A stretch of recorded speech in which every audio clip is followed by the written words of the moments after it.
Woi, cuy, di video kali ini gue pengen review jujur mengenai si Redmi Note 9 ini.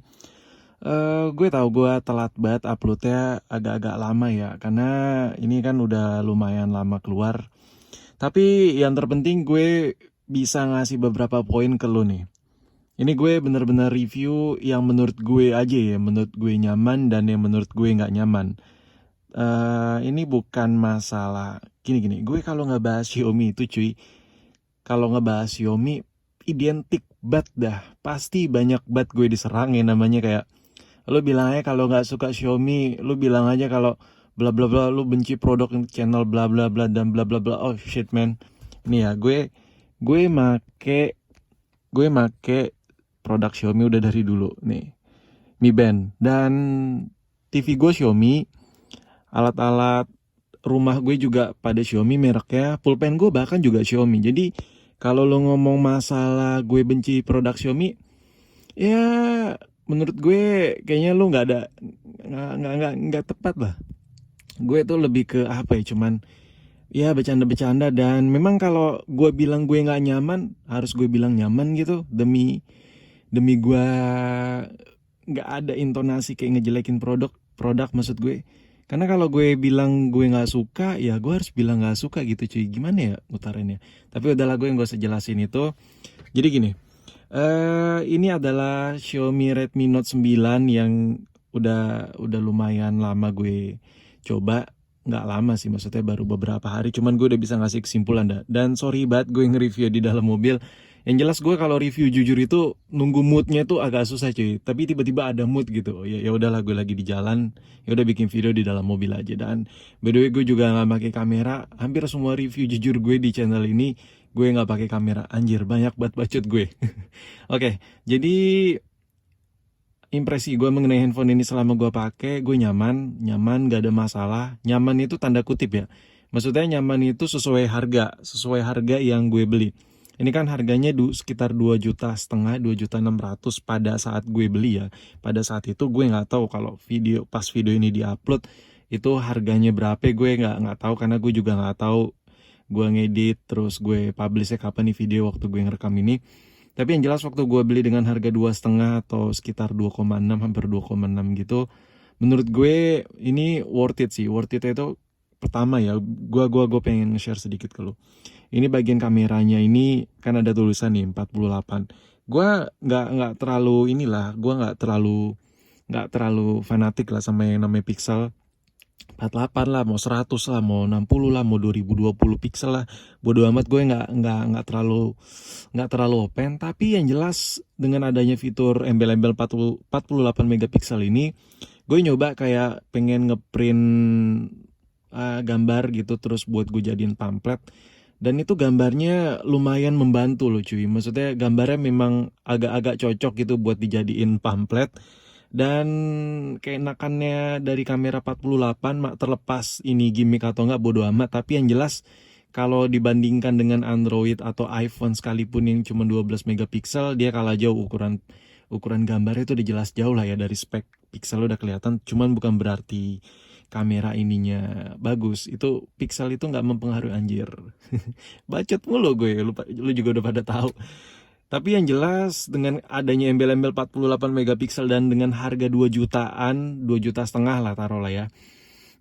Itu membantu banget buat kayak lu emang butuh kamera yang pikselnya gede. Dan ya menurut gue itu salah satu kelebihan yang bisa gue share ke lu. Terus untuk kualitas materialnya nih, ini kan kemarin gue bilang nggak ada feel premiumnya. Dan lu para Xiaomi garis keras, ya gue tahu sih subscriber lama gue bilang gini, bang, lu kalau ngebahas Xiaomi ntar lu diserang Xiaomi semua, para user Xiaomi lo. Jadi ya gue nggak terlalu open sih, nggak terlalu peduli sih. Maksudnya gue cuman pengen seru-seruan aja sama lo dan sedikit ngasih apa yang gue tahu aja, apa yang gue rasain lah lebih tepatnya. Apa sih yang gue tahu, otaknya juga nggak ngotak kadang gue. Tapi yang jelas dengan feel yang no premiuman itu, ini gue enak loh. Enaknya apa ya? Pertama, fingerprint magnetnya nggak lebay. Maksudnya kalau seandainya kemarin gue ngarep ini kaca atau terlalu bening gimana, terlalu glossy lah. Ibaratnya kalau cat mobil tuh catnya terlalu basah, terlalu kilat gitu.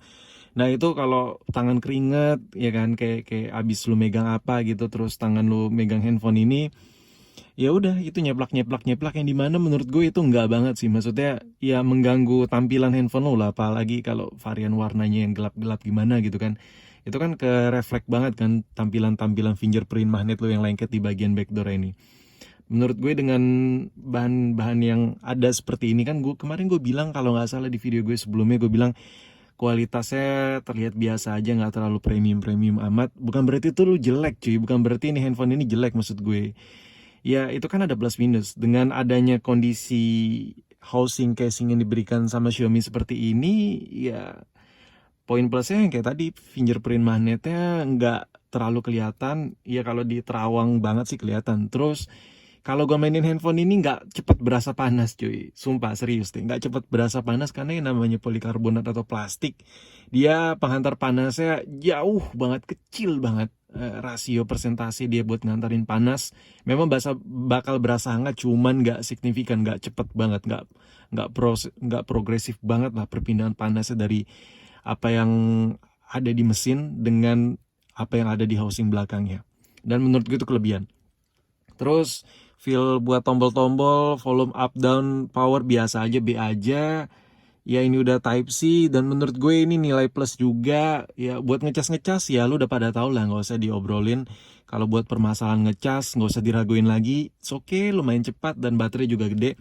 Dan ya namanya beli handphone tuh otomatis ya namanya ngobrolin soal review atau paket penjualan tuh penting juga cuy. Contohnya ini ya jelly case-nya.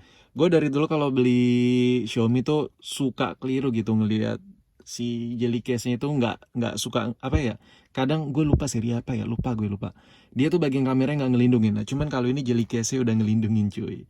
Dia kayak ada lebih sikit. Jadi ini nggak mesti lu pakein apa ya, nggak mesti lu pakein anti gores gitu. Dia juga udah terlindungin gitu cuy. Udah ini kayak nonjol-nonjol gimana gitu. Jadi kamera lu tuh kalau seandainya lu taruh gini kayak di bidang yang kasar gitu, nah dia nggak bakal baret karena dia emang ngelindungin banget bagian ininya kalau lu pakai jelly case-nya ya. Terus nih kelebihan yang nggak jelas sih menurut gue. Design by Redmi. Lu kelihatan nggak sih tulisannya? Design by Redmi. Ya gitulah pokoknya. Nah, buat Jellycase nih membantu banget, dan dalam waktu gue beli handphone ini udah ada anti goresnya, jadi gue nggak perlu repot-repot lagi nyari buat anti goresan. Sekarang gue ngajak lo ngobrolin soal kamera, meskipun di awal tadi sempat gue bahas sedikit. Nah, ini gue coba sekaligus notice sekali lagi. Ini fitur 48 megapiksel ini gue nggak terlalu peduli ya mau lo nganggap ini gimmick atau enggak.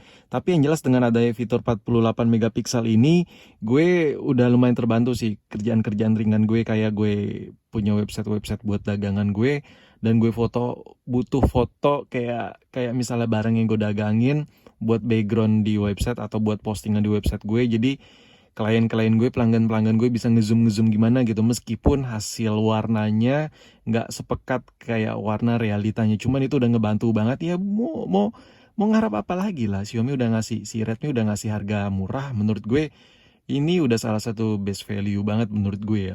Jadi fitur 48 megapiksel ini ya yang ada fitur yang ada tulisan 48 megapiksel ini cuy. Lu mau nganggap ini gimmick atau enggak, gue nggak peduli sih, bodo amat sih itu. Cuman yang jelas ini ngebantu gue buat nambah kerjaan gue. Dan ngomongin soal kamera, ya pembahasan masalah video ya. Di handphone ini gue nggak ada ngerasa nyaman-nyamannya sama sekali ya buat ngerekam video, jujur. Kenapa? Karena pertama ini untuk untuk hasil white-nya ini, ya white-nya cuman kayak white-whitean aja lah, kayak ala-ala white aja, dia nggak terlalu white banget. Nah beda sama foto, kalau foto dia white-nya memang maksimal, lu bisa lihat di perbedaannya. Entah kenapa, ya memang sih antara dari foto ke dari foto ke video, cropnya emang lumayan, hampir semua HP kayak gitu yang meskipun lu switch ke white, tapi dari foto ke video pasti ada sedikit pengekropan. Tapi kalau dari sini lu bisa lihat nggak hanya pengekropan yang terjadi di Xiaomi ini gue pindahin ke mode video. Bentar, video, terus gue jadiin white. Nah, ini terus foto, terus jadiin white. Nah, dari video, terus jadiin white.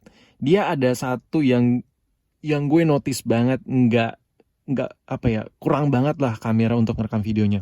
Kenapa? Karena ini untuk menu wide-nya ini ya normal, ini wide. Ini nggak ada efek kayak cembung-cembung gimana gitu. Jadi kalau buat hasil video dia emang kelihatan banget kurang lebar. Kalau handphone pada umumnya kan kalau lensa lebar, terus dari foto it's okay lah udah lebar parah. Ketika di mode video agak sedikit ke crop itu wajar. Cuman kalau ini lu bisa lihat hasil videonya dengan lensa wide-nya nggak terlalu wet-wetan banget, parah. Jadi cembungnya juga nggak kelihatan cembung banget. Jadi menurut gue ya namanya kita pakai lensa wide kan jadi kayak ada efek-efek ya gitulah, kayak ada efek-efek fish eye gimana gitu kan, tapi di sini nggak lu dapat. Cuma kalau buat foto bagus, normal, nggak ada masalah.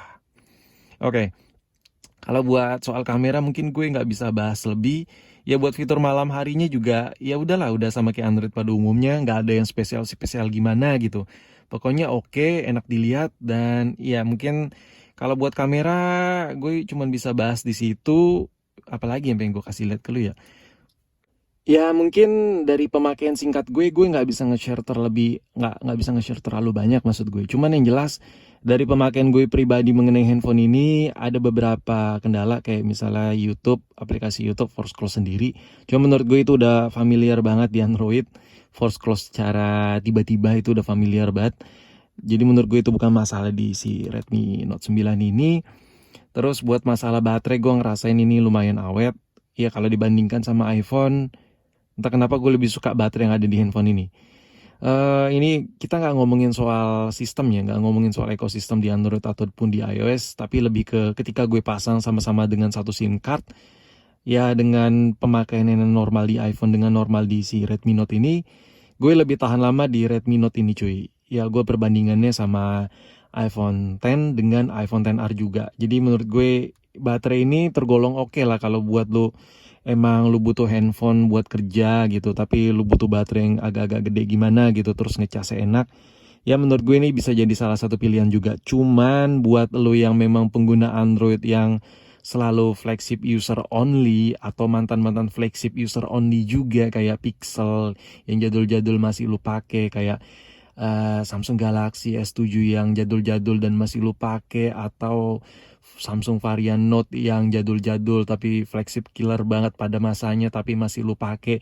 Terus ya lu ada duitnya sedikit dan tiba-tiba zeng lu beli ginian. Ya gue saranin enggak deh, jangan deh, karena yang ada lu kayak bakal downgrade. Kenapa? Memang ada beberapa fitur yang nambah di situ, cuman ujung-ujungnya balik lagi lu bakal ngegunain handphone utama lu yang konon katanya mantan flagship jadul yang masih lu pakai itu.